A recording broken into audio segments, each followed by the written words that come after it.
Assalamualaikum warahmatullahi wabarakatuh. Halo Sobat Cuan, apa kabar? Semoga sehat selalu dan banyak rezeki. Hari ini hari Selasa, tanggal 13 Juni tahun 2023. Saya akan melakukan prediksi pergerakan harga market emas hari ini.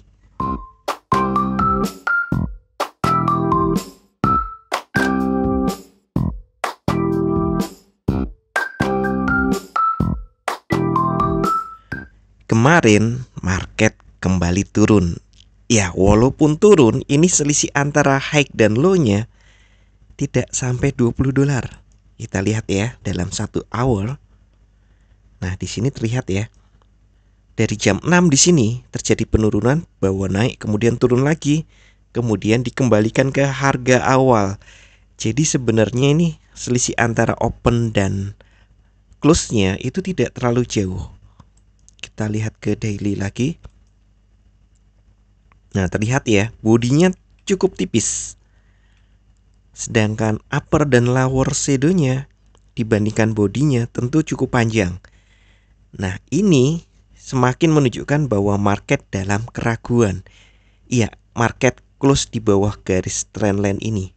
Tapi ingat, di sini pun sudah jauh di bawahnya, akhirnya hari berikutnya dinaikkan.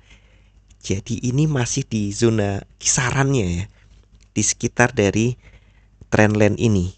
Nah, hari ini bagaimana? Saya pikir market masih akan cenderung mengikuti pola sideways ini. Hanya saja hari ini ada rilis data yang cukup penting. Jadi hari ini jam 19.30 ada inflation rate month on month diperkirakan turun dari 0,4% menjadi 0,2%.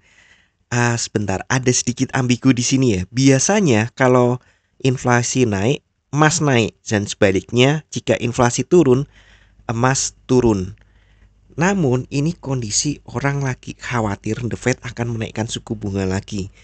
Nah, jika inflasi turun, kemungkinan The Fed akan minimal jeda ya, tidak menaikkan suku bunga lagi, walaupun mungkin belum saatnya untuk menurunkan suku bunga. Jadi itu akan menjadi positif bagi emas. Ya, ini beda dari kebiasaannya ya. Tapi saya pikir seperti itu karena ya lihat-lihat yang kemarin seperti itu. Niteninya seperti itu. Kemudian ada core inflation rate year on year diperkirakan turun tipis dari 5,5% menjadi 5,3%. Kemudian di jam yang sama, ya tadi core inflation rate, kemudian ini adalah inflation rate year on year diperkirakan turun juga dari 4,9% menjadi 4,1%, turun tipis. Kemudian consumer price index bulan Mei diperkirakan naik tipis. Lah, ini inflasi turun kok.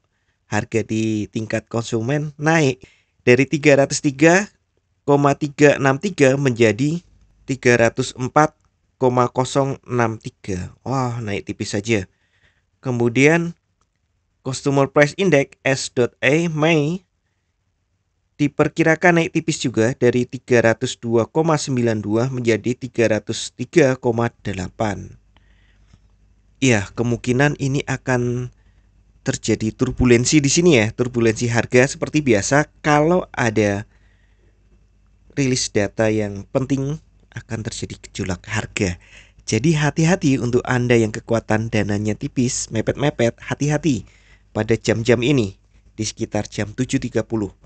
Sebenarnya sih kemarin-kemarin nih 2 hari ini terutama ya kayak surganya untuk yang kekuatan dana tipis karena memang harganya bergerak tipis. Tapi ingat, setipis-tipisnya juga kalau bisa masih di antara range ini kekuatan dananya. Di luar itu, waduh, mending tambah dana saja karena bisnis ini sangat tergantung dengan kekuatan dana Anda. Perkiraan saya hari ini market masih bergerak. Ya, untuk turunnya mungkin masih di sekitar 40. Sementara naiknya sepertinya di sekitar 70 range hari ini. Tapi untuk support resistennya ini lebih lengkap ya. Kalau support resisten tadi range pergerakan kira-kira. Sedangkan untuk support resistennya, nah pagi ini sudah diuji S1-nya di 1957, S2-nya di 1934. Nah, ini untuk sampai S3-nya di 1920 saya ragukan, tapi tetap saya pasang support 3 di situ. Kemudian jika naik, maka kemungkinan pergerakannya akan menuju di 1971 sebagai R1 dan 1983 sebagai R2. Peluangnya masih ada walaupun tipis. Sedangkan untuk ke resisten 3 di psikologi level 2000, saya pikir berat untuk hari ini. Seperti biasa saya ingatkan kembali, bijaklah dalam bertransaksi. Atur volume transaksi Anda agar sesuai dengan kekuatan dana Anda, dan siapkan risk management agar jika ternyata harga bergerak tidak sesuai dengan prediksi atau posisi terbuka Anda, maka Anda bisa segera melakukan antisipasi secara cepat dan tepat. Oke, sekian dulu informasi dari saya. Semoga kita semua cuan hari ini, lancar, berkah, manfaat, dan tetap sehat. Amin. Wassalamualaikum warahmatullahi wabarakatuh.